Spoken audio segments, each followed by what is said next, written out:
I played at a pretty decent level. I decided football is gonna have to take a bit of a back burner, and I knew in my gut that I felt like I had something more to offer for the world, you know? I moved to London and I just gigged and gigged and gigged. This older guy walked in, got onto the bar, and he was like, "This is shit." Crossbar challenge. You ever done anything like this in your podcast? We're doing it right now. First up.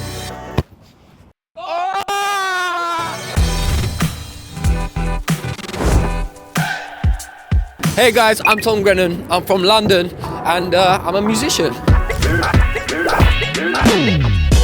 and I are currently running in DUMBO, Brooklyn. Yeah. What brings you to New York? I'm here to do a show actually, but I love New York.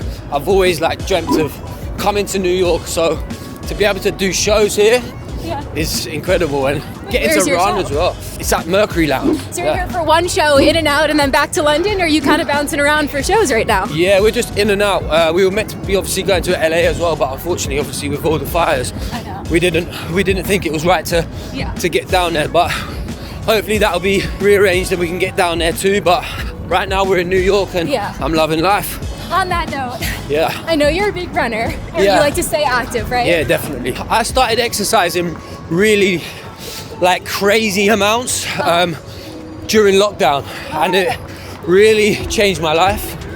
And then I've always been active, but I was like, right, how do I up the levels now? And I really thought, if I want to do music the way an athlete would do their sports, then I'm gonna put running and exercising into my music, and it's really changed up the game for me. I look at music like an athlete would. If I'm not on the tarmac doing my runs, then I feel like I can't get to the next level with music. So say on a run, I would be like, right, if I can get to that car over there, then I'm gonna get a number one album. Or if I'm gonna get to that car over there, then I'm gonna do a tour in America. So I give myself targets, and it really helps me get through that run too. Yeah. And I did a few Ironmen this year. So just setting myself different tasks and different challenges, and trying to see if my body can take it. Yeah. I also feel like running and doing kind of cardio-based sports is really good as a performer. Definitely, for being on stage, I think it's so important to be as well. I like to sing when I'm running. It really helps diaphragm, and it really just helps my performance, I suppose. I love meeting and finding out that there's a lot of artists and performers out there that love to run. Yeah. And I also know that you grew up as a soccer player, right? Yeah, exactly. So I played a lot of football back in the day. That's when I said I've always kind of been active, but I did fall off for a while, and I stopped doing exercise, and that really affected my mental. So I run and I do exercise for obviously my career, but mostly it's just for my headspace, and it helps me to put things back inside of my boxes in my head. As a performer, like you said right now, you live in England, right? But you're here in New York for a show. Yeah. It's like you live such a crazy, fast-paced life, performing and traveling all over. You need to have something in your life that grounds you. 100%. And I like that for you. You and I have that in common. It is really definitely important. grounds you. It definitely gives you a minute to kind of reevaluate things, and also just make sure that you are doing the right thing as well, good for the soul. You grew up, and I read that you wanted to potentially take soccer to the next level, right? And go pro. For sure. At what point did you kind of discover music and make the pivot? I've always been a realist, even from young, and I played at a pretty decent level. And I think when I was about 17, I realized that I wasn't good enough to get to the level that I really wanted to be at. I actually was so close to moving out to America and playing. Wow. I was going to go to North Carolina. I went and visited the school, but something just didn't feel right, I knew in my gut that I felt like I had something more to offer for the world, and for myself. I decided football is going to have to take a bit of a back burner, and literally one of my friends was doing music at school, and said, he's heard me sing before. Wow. He's like, do you want to help me do this performance at school? And I was like, nah, I'm not going to do that. I ended up doing it, and I loved it. Yeah. And I said, oh my God, this is the fire being reignited in me. Wait, so you were always a good singer growing up? Well, I never knew. I would never sing in front of people. So we're like carpool karaoke with my friends? Basically, yeah. Love, okay. And from there, really, like I say, the fire reignited, and I felt like I had something to offer. Yeah. So I just picked up a guitar and I learned how to play a few chords, and I started writing. But for me, writing was a way to communicate my feelings and a way to be able to really put out what I really wanted to say. Wow. And I moved to London and I just gigged. And luckily enough, I got signed to a record label, and the rest is history, really. So it's amazing. Isn't it so cool that, like, in your gut, you knew that while taking soccer to the next level, especially like going to a school like UNC, being in North Carolina, it was an option for you, but in your gut, you were kind of like, I know that there's something bigger out there for me. How cool is that? It's mad, but do you know what? We got the plane here yesterday, and we were actually talking about it. And decision making. Yeah. One decision can change the whole course of life, you know? Yeah.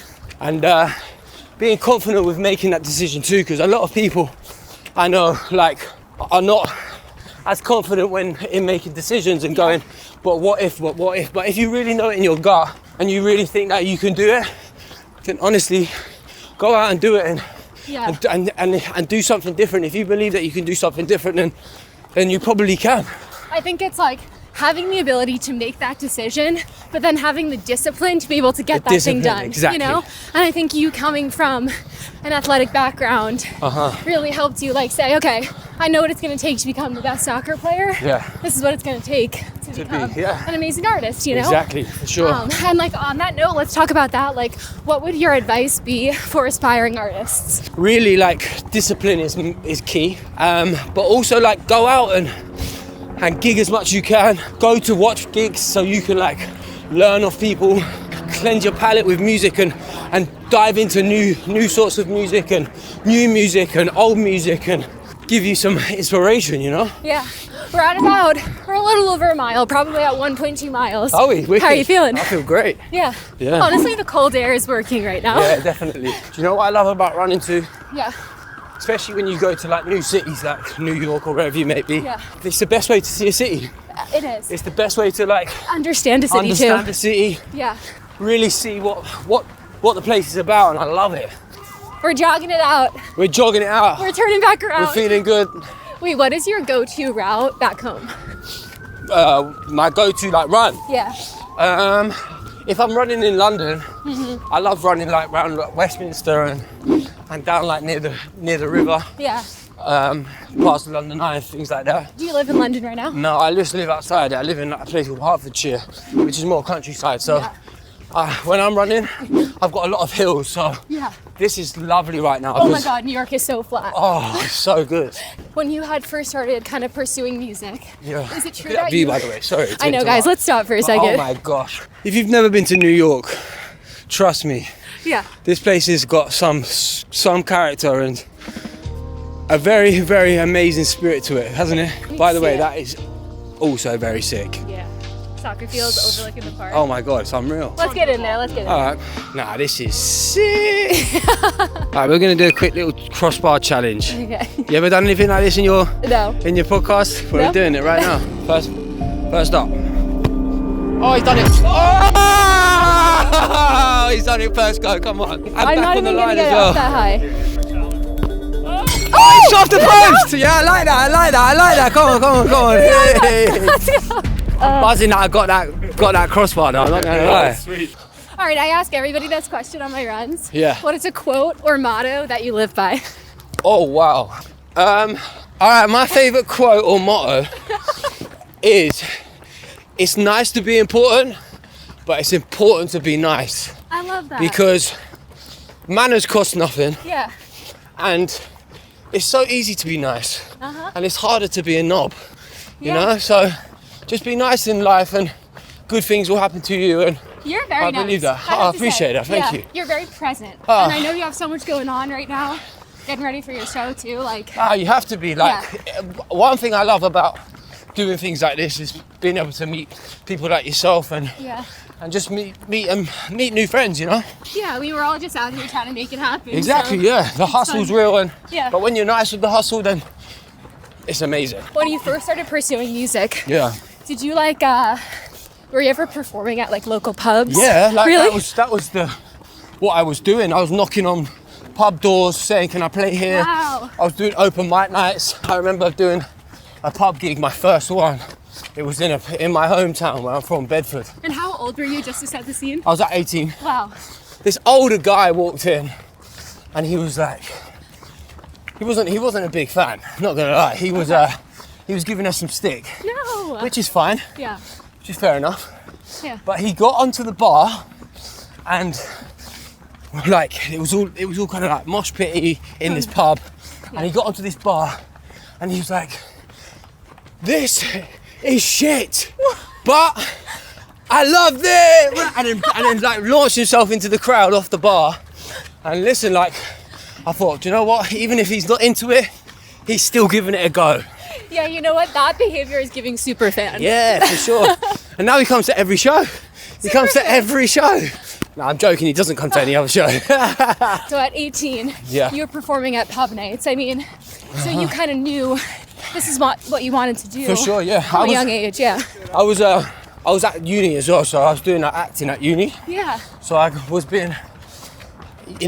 at uni in the day, and then I was singing in the evening. We're almost at 3 miles. Wicked. How are you feeling? I feel like that was an easy 3 miler. Yeah, it was. Good conversation, good people. I hit the crossbar. So, to be honest with you, I've loved it. How about you? How are you finding it? I'm loving this. I love your energy. Good. You've been amazing to run with. Oh, thank you. As we wrap up our 5K, Yeah. what are you excited about going into the rest of 2025? 2025, craziest 2025, by the way. I know. I'm really excited to obviously put my next record out.